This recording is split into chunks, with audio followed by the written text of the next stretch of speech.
لو أنزلنا هذا القرآن على جبل لرأيته خاشعا أنزلنا هذا القرآن على جبل لرأيته خاشعا أنزلنا هذا القرآن على جبل لرأيته خاشعا متصدعا من خشية وتلك الأمثال نضربها للناس لعلهم يتفكرون.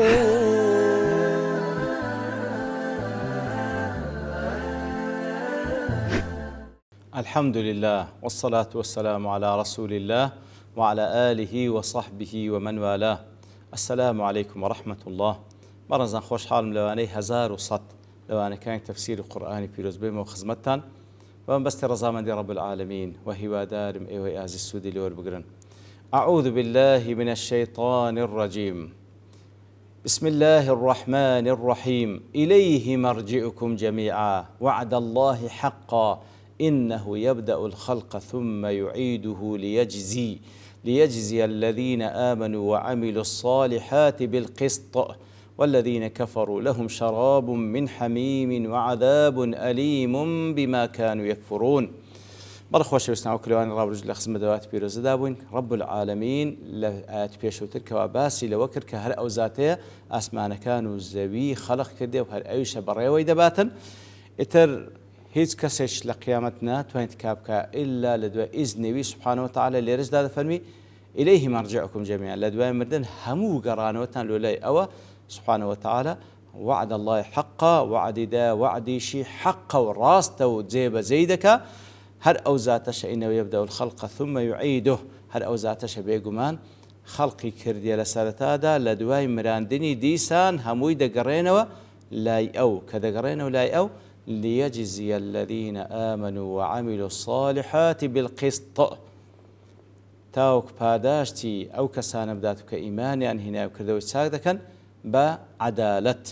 لتفسير سعدي دلي ليجزي الذين آمنوا تاوك باداشت وأنا بداتك إيمانيا هنا آمنوا بقلوبهم بما أمرهم الله بالإيمان به.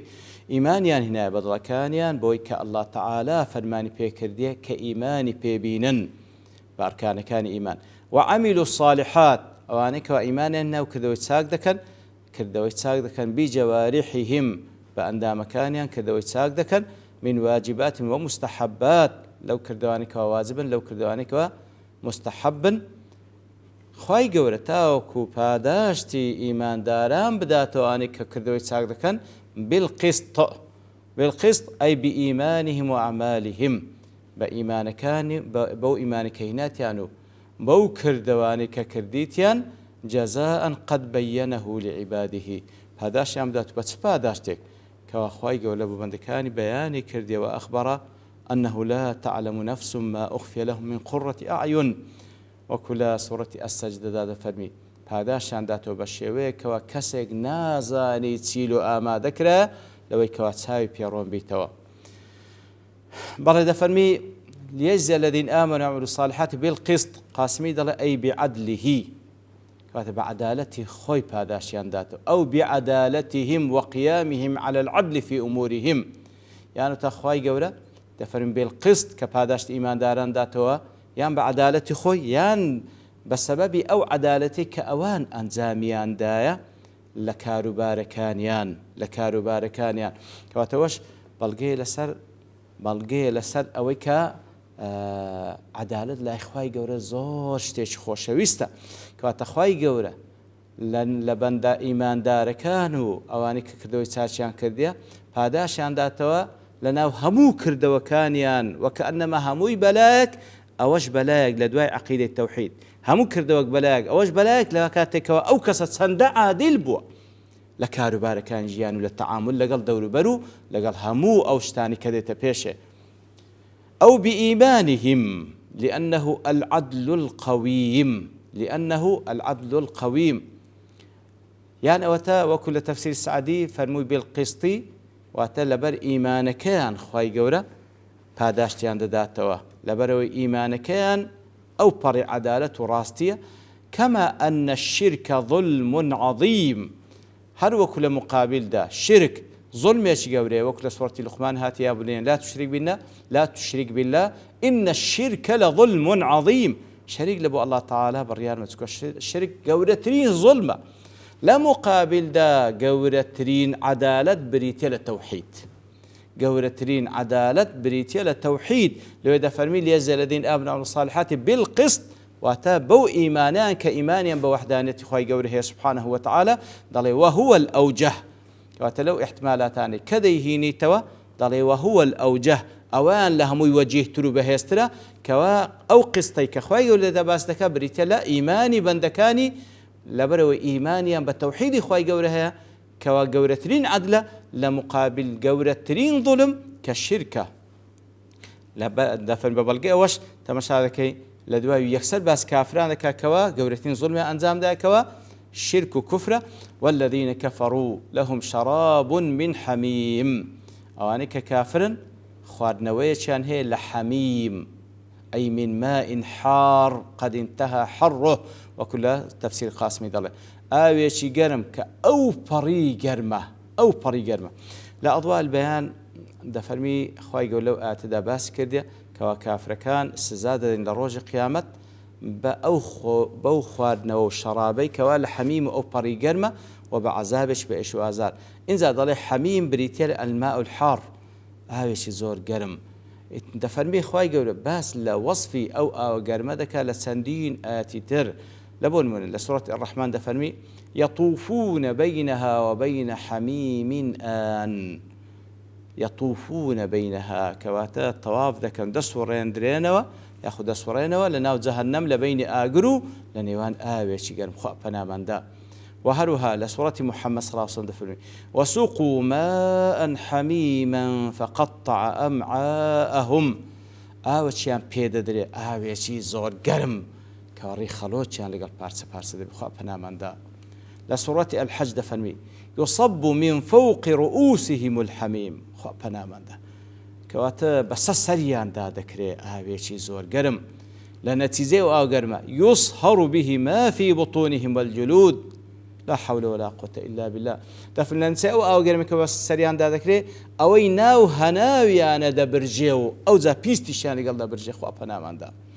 وهروها لا سورة الكهف دفرمي وإن يستغيثوا كاتكوا أهل آقر هاناببا لو كوا آويان بدرته يغاثوا بهانايا دسن بلان بسي بماء كالمهلي بآويتشي هندا قرم وكو زيتيتشي سور كراوة يشوي الوجوه بيشو بيخونو هليان زيك تقريتو سبحان الله دم تساويان دستيني. ولسورة الواقع عجد فنمي فشاربون عليه من الحميم فشاربون شرب الهيم. الأدواء أخرى كان كوادان دريته وكوا هموي عذابه أو ذا آوي قرمشان دريته إن زاوانيش هندي لي دخونوا لو آو قرمي وكو اشتري شي زورتيني خو بنامان دا. وهروها لزيقايد كخواهي سبحانه وتعالى باس كرد كوا أوان بيزقلوا آو قرماش كوا وصفاتي تبوشي وديان دريته وبسريان دا ذكره صديدي شيان دريته. وكل سورة إبراهيم دفرمي ورائه جهنم وكباس لعذابي دنيا عندك كافر كان دفن عز جهنم مش ساورواني عندك ويسقى من ماء صديد ديدريته لآوي كوا صديدة يتجرعه ولا يكاد يسيغه. يعني حول دا قوتي بدا خريكة خبي قد نادرة لزي قايد كذا فرمي أنهم يسقون مع الحميم الغساق لقال أو قرمه لقال أو صدش غساقي شيان دريته. هذا لسورة الصاد هذا فليذوقوه حميم وغساق ديبا بيشيجن آوي قرم غساق. لا سورة النبأ فيلم لا يذوقون فيها بردا ولا شرابا إلا حميما وغساقا. هيز فين كاتيو آوي ساني بياندر تنها آوي قرم غساق نبي غساق صديد أهل النار واتا أو شيء مزيخاوي كوا لا شيء أهل جهنم عند أهل جهنمي دسورته وشيء عند دريته بنامان دا. بعد إذا لهم شراب من حميم وعذاب أليم وجيع أليم يعني وجيع يخلص ألمه إلى قلوبهم كواتا آوتشي قرم وهروا عذابتشي بإيش آزار كإيش آزار كذا كاتنا وضليان بما كانوا يكفرون واتا أو عذاب بإيش آزاره وهروا أو قرمي كدان دريته بسبب سيا باء كسببيا بما كانوا يكفرون أي بسبب كفرهم كواتا بسبب أو كفريان مستحق بوين بو عذاب كوابي تشيجن لتفسير سعد الله والذين كفروا أي بآيات الله وكذبوا رسل الله وانك وكفريان كربات كان الله تعالى وهروا بيغمبران بدروزان عليهم الصلاة والسلام لم شراب من حميم أي ماء حار آوشي قرم يشوي الوجوه بيشوي بيان دريتي بيخونوا دمتساويان دبرجيني ويقطع الأمعاء كذا يخونوش ريخلوش يعني بارسة دكا وعذاب أليم عذابش بإيش وأزال من سائر أصناف العذاب لزورها زوري عذاب بما كانوا يكفرون أي بسبب كفرهم وظلمهم بسبب كفر الظلم كيخوان وما ظلمهم الله بالتأكيد الله تعالى ظلم لنا كردينا ولكن أنفسهم يظلمون بركو أوانا ظلمي عن الأخوان كربو كفري يكتل نتيجة ذاتوشي أو دوار روج رشبون باشان وكل قاسمي دلي إنزا أخوائي سبحانه وتعالى نبه تعالى للاستدلال على وحدته في ربوبيته أخوائي سبحانه وتعالى دواتر أخوائي آقادار ما عندكاتو بوي بلقي دينتو لسر يكتا پرستی خوی یا بابلين وحدانية خوي لربوبية پروردگاريتي بآثار صنعه في النيرين تمشى آثار صنعته آثار قدرة خوي قربك لأن نيرين واتلش لما نقول لروش إثر الاستدلال بما مر من بداع السماوات والأرض لدواء كبقشتي باسي لأسمان كان زي كل إنزال الضمن وأني كواني لما نزيكن أن النيرين ما نقول روش تمشاك خواهي قولة الشيوك خلقي كردينا وكذا فرمي هو الذي جعل الشمس ضياء والقمر نورا أو ذاتيك أو شمس أو روجي جيرايا بسرتاوي ضياء روناتشي والقمر نورا أو قمرش نورانية وقدره منازل وهروها أو ماقي والك ذي خواهي قولة سبحانه وتعالى تقديري كذبة سندين منزلات واتبة سندين قوناغ دا تيدا بري لتعلموا عدد السنين والحساب أو ما أنك كاتك وابت سندين قوناغ دا تيدا بري تاوكو عدد السنين والحساب تاوكو بزان حساب الصالة كانوا ما أنك كانوا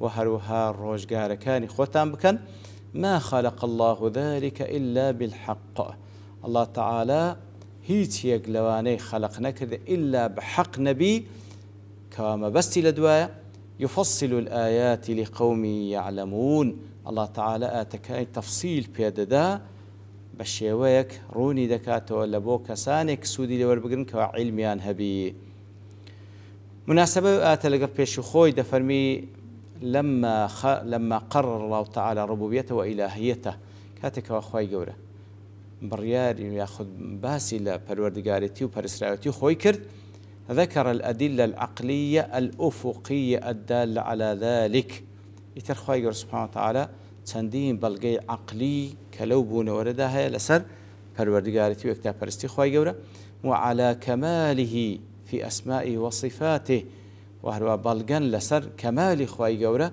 لنا وبيروزكان وصفات برزكاني إتر أو بلغانا أماجه بيدكاتا سنز مرات شيشي لبو مانگو روش آسمان كانوا زوي همو مخلوقات كاين تركوا بلغن لسر پروردگارتي وحدانية خواهي قول ابن عاشور دله فهذا استدلال آخر على انفراد تعالى بالتصرف في المخلوقات كاتا أو آتش بلغيه چي ديكي لسروي كتنها وتنها خواهي قوله لناو مخلوقات كان خوي هذا أو تدبير أمور دكا وبرويان دبا وهذا لون آخر من الاستدلال على الإلهية يتر أوج زوري ترى لسر بلغهينان ولسر يكتا برستي خوي ممزوج بالامتنان على المحجوبين به وهو تيكلا ولقال أوي كواخ خوي قلت سم النتيجة كردية لسر بندكاني بۆ هەموو نیعمەتانە لە زەمنیوانە بە مانگ و بە ڕۆژ ئیتر ئەگەر چی کەسانێک